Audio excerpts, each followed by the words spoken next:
pada tahun 1945, Jepang mulai kehilangan kekuatannya dalam Perang Dunia Kedua. Untuk menarik simpati rakyat Indonesia, Jepang menjanjikan kemerdekaan. Namun, janji itu datang dengan banyak pertanyaan. Apakah ini ikhlas atau hanya tipu daya? Kita luhur, yaitu membentuk kemakmuran bersama di Asia Timur Raya dengan jalan membinasakan kekuatan musuh kita bersama, Amerika Inggris. Dalam sidang Cubo Sangin yang ke-6 telah diterima dengan suara bulat mosi dan makmur yang tetap menghargai burga serta senantiasa bertakwa kepada Tuhan Yang Maha Esa. 5. Kita 17 November 2604 Cubo Sangin.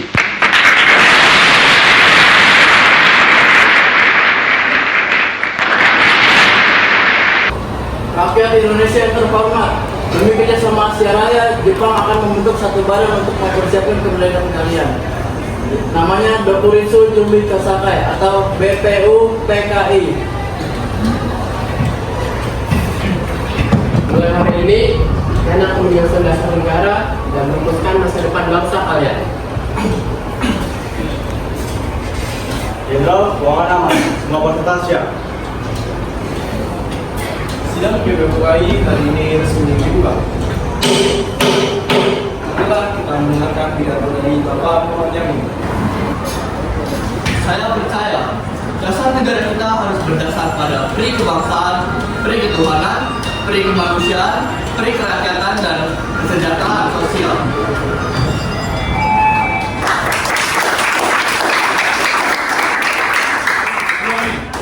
Indonesia ini kan penuh keberagaman.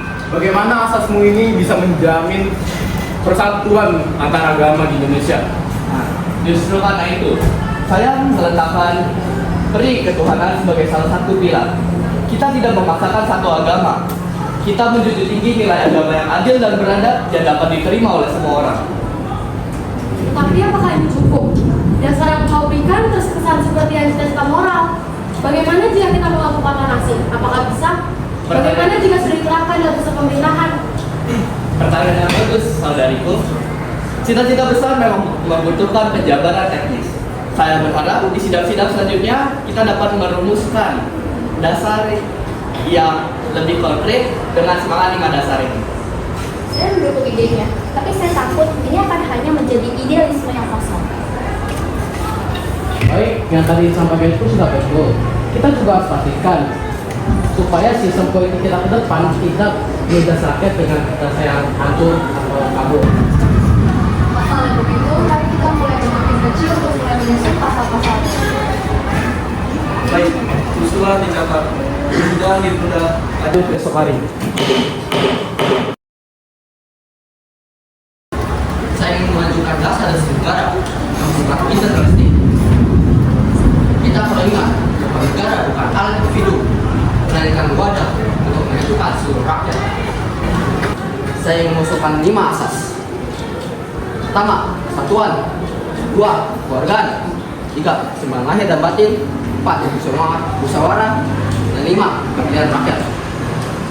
Dalam satu negara tidak boleh ada tangan, karena kita adalah warga yang lahir di tanah air ini. Mohon maaf Bung Supomo, gagasan dari Bung Supomo memang terdengar sangat menyeluruh. Namun saya harap Bung Supomo tidak lupa bahwa Indonesia bukan hanyalah sebuah tubuh, namun juga jiwa. Jadi diperlukan sebuah aturan yang konkret untuk membuat kerakyatan yang semangat dan juga menuju kesejahteraan. Terima kasih. Tapi sistem federalistik bisa berujung pada otoritarisme atau tidak bahaya. Namun rakyat kita masih membutuhkan lembaga satu yang kuat. Terlalu liberal justru akan memecah belah. Dan bagaimana dengan perlindungan hak minoritas? Tenang saja saudara-saudariku. Semua sudah dilindungi melalui prinsip kekeluargaan dan musyawarah. Tidak ada yang akan saya tinggalkan. Tapi kita belum tahu kapan Jepang benar-benar beri kemerdekaan. Jangan-jangan hanya diberikan tanpa rencana. Baiklah, catatan diterima, kita lanjut sidang berikutnya.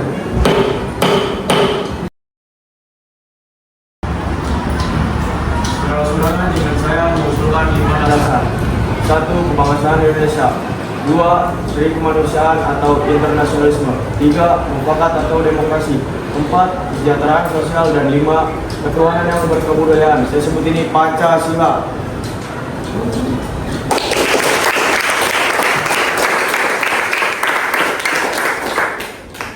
Ini bagus, tapi bagaimana cara kita mengimplementasikannya dalam sistem pemerintahan? Saudari, yang penting bukan hanya konsep, tetapi keberanian untuk memulainya. Kita sudah terlalu lama menunggu. Apa tidak lebih baik kita menunggu dari kepastian dari Jepang dulu? Apa? Menunggu? Kita sudah terlalu lama menunggu. Ini saatnya kita mempersiapkan kemerdekaan Indonesia dengan dasar negara yang kuat, bukan sekedar janji manis penjajah. Baik, Pancasila kita jadikan rancangan utama. Sudah selesai.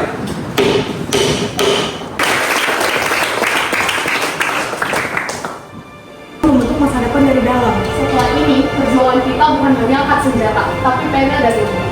Aku membawa pesan, katanya sudah lanjut ke kantor depan. Aku cuma mau kasih tahu, ada harapan baru di desa-desa. Aku hanya mau sekolah, aku mau jadi dokter. Aku juga mau sekolah, siapa tahu apa mereka itu bisa memberikan itu. Asal bukan janji palsu lagi, aku sudah lelah dijahit oleh sejarah tanpa bisa berbicara.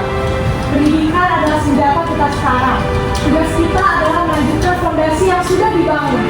Kita bukan lagi dijajah oleh senjata, tetapi oleh kebodohan jika tidak bergerak. Suamiku berjuang di garis depan, tapi aku tahu perjuangan paling panjang ada di rumah, sekolah, dan pemikiran. Dari janji di atas kertas, lahirlah perjuangan. Dari perjuangan, lahirlah Indonesia.